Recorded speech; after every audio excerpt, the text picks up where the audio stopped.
नमस्कार, मैं Manu Pawar Himalayan talks में आपका स्वागत है। अगर आपको ये लग रहा है कि भगत सिंह कोश्यारी साहब महाराष्ट्र के राज्यपाल पद से रहस्यमयी परिस्थितियों में इस्तीफा देने के बाद से गायब हो गए हैं, तो ये एक भ्रम हो सकता है, क्योंकि उत्तराखंड की पुष्कर सिंह धामी सरकार में भगत सिंह कोश्यारी एक अदृश्य शक्ति की तरह मौजूद हैं। फिल्मी अंदाज में कहें तो वो एक तरह से मिस्टर इंडिया की तरह हैं, जो कि सामने से तो दिखते नहीं हैं, लेकिन उनकी मौजूदगी धामी सरकार के बड़े फैसलों में या धामी सरकार की ओर से की गई नियुक्तियों में दिखती है। जैसे हाल ही में धामी सरकार ने 14 दायित्वधारी बनाए हैं, मतलब अपने 14 नेताओं या कार्यकर्ताओं या समर्थकों को सरकारी सिस्टम में कोई जिम्मेदारी दी है। तो कई लोग उस फैसले में भी कोश्यारी साहब की छाप देख रहे हैं। जैसे हमारे एक पुराने परिचित मीडिया कर्मी मित्र रहे हैं, ध्रुव रौतेला नाम है उनका, उनको अभी धामी सरकार में एक महत्वपूर्ण जिम्मेदारी मिली है। उन्हें मीडिया सलाहकार समिति का उपाध्यक्ष बनाया गया है। वो पिछले कई साल से कोश्यारी साहब के साथ किसी अटैच्ड फाइल की तरह रहे हैं, उनके भरोसेमंद माने जाते हैं। जब कोश्यारी साहब महाराष्ट्र के राजभवन में पहुंचे थे तो उन्हें भी साथ ले गए। राजभवन में उन्हें कोश्यारी साहब ने अपना ओएसडी बनाया था। अब चुनावी साल में धामी साहब ने उनका पुनर्वास कर दिया है उत्तराखंड में। कुछ समय पहले भी एक बहुत सीनियर और बहुत काबिल जर्नलिस्ट को भी धामी सरकार में एक महत्वपूर्ण जिम्मेदारी दी गई थी, तो उन्हें भी कोश्यारी साहब की पसंद बताया जाता है। हालांकि वो वरिष्ठ पत्रकार खुद भी बहुत काबिल हैं, बहुत अनुभवी हैं, और उनका उत्तराखंड सरकार का हिस्सा होना शायद ही किसी को खटका हो। उनसे पहले कुछ साल पहले भी हमारे एक और पत्रकार मित्र को धामी सरकार में एक बड़ी नियुक्ति मिली थी।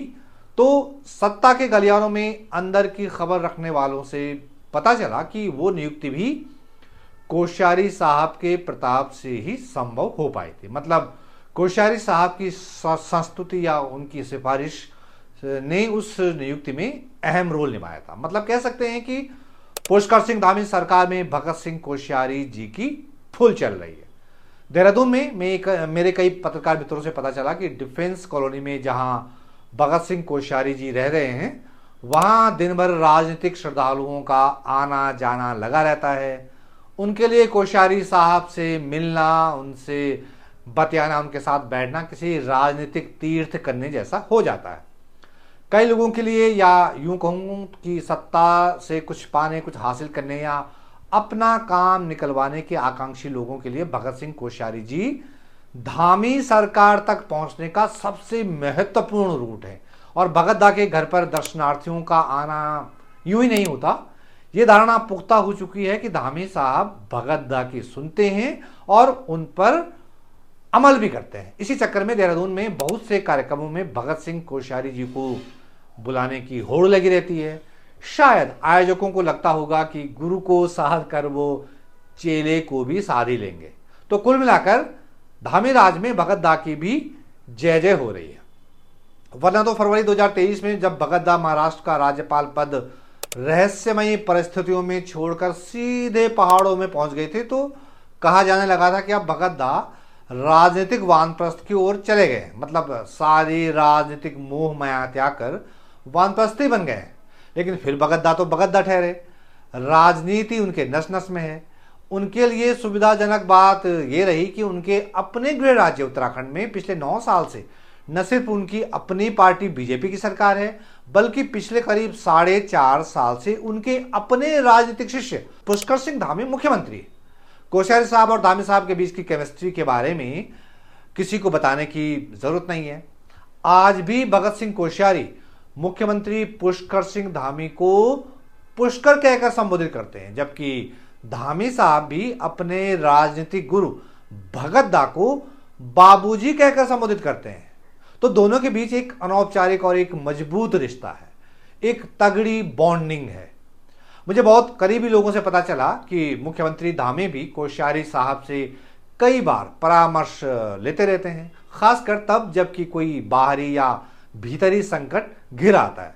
ऐसे मौकों पर कई बार खुद कोश्यारी मुख्यमंत्री आवास पहुंच जाया करते हैं और कुछ मौके तो ऐसे भी आए हैं जब खुद सीएम धामी देहरादून में डिफेंस कॉलोनी स्थित भगत सिंह कोश्यारी जी के घर पर पहुंच गए।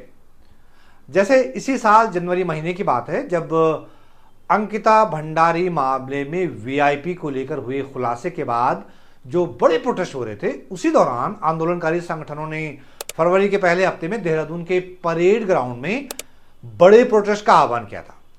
आंदोलनकारियों की अपील पर लोक गायक नरेंद्र सिंह नेगी जी ने भी एक वीडियो संदेश जारी किया था कि परेड ग्राउंड में बड़ी संख्या में शामिल होवें।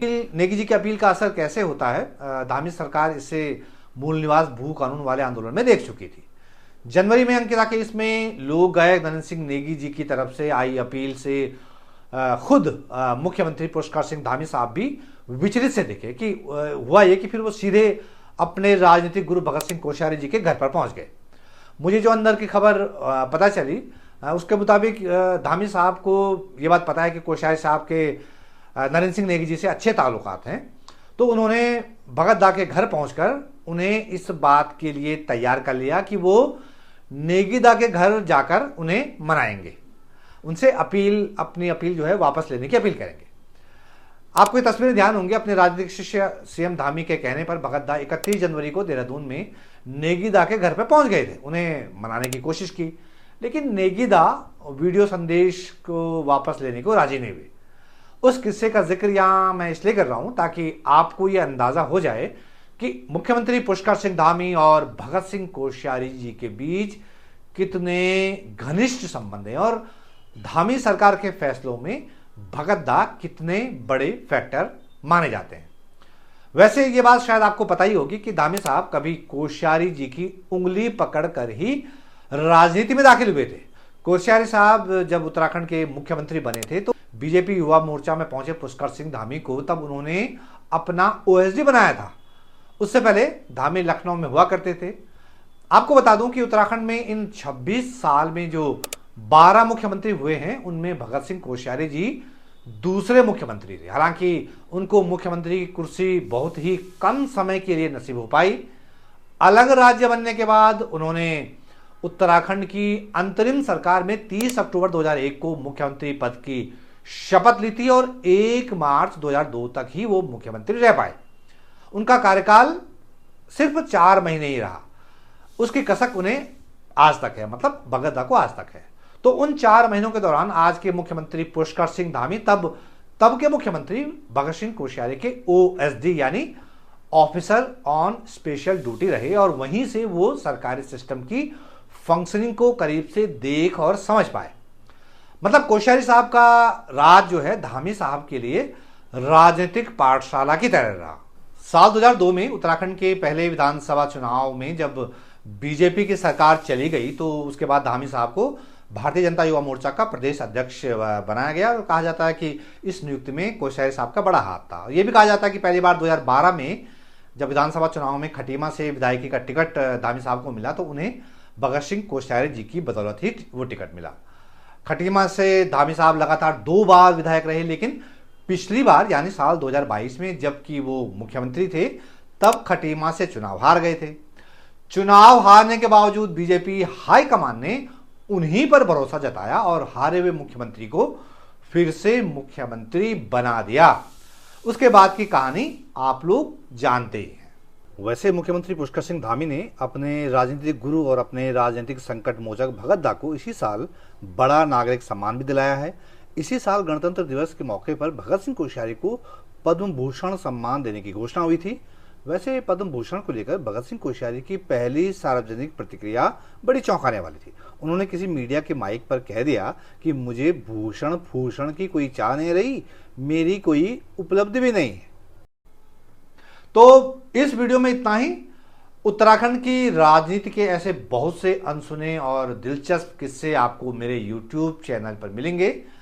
आप यहां नियमित आते रहें कृपया, और जो भी लोग अभी तक मेरे YouTube चैनल को सब्सक्राइब नहीं कर पाए हैं उनसे मेरा निवेदन है कि कृपया फटाफट कर लीजिए और साथ में बेल आइकन भी दबा दें ताकि आपको नोटिफिकेशन से पता चल जाए कि मेरा नया वीडियो कब आ रहा है और किस पर आ रहा है।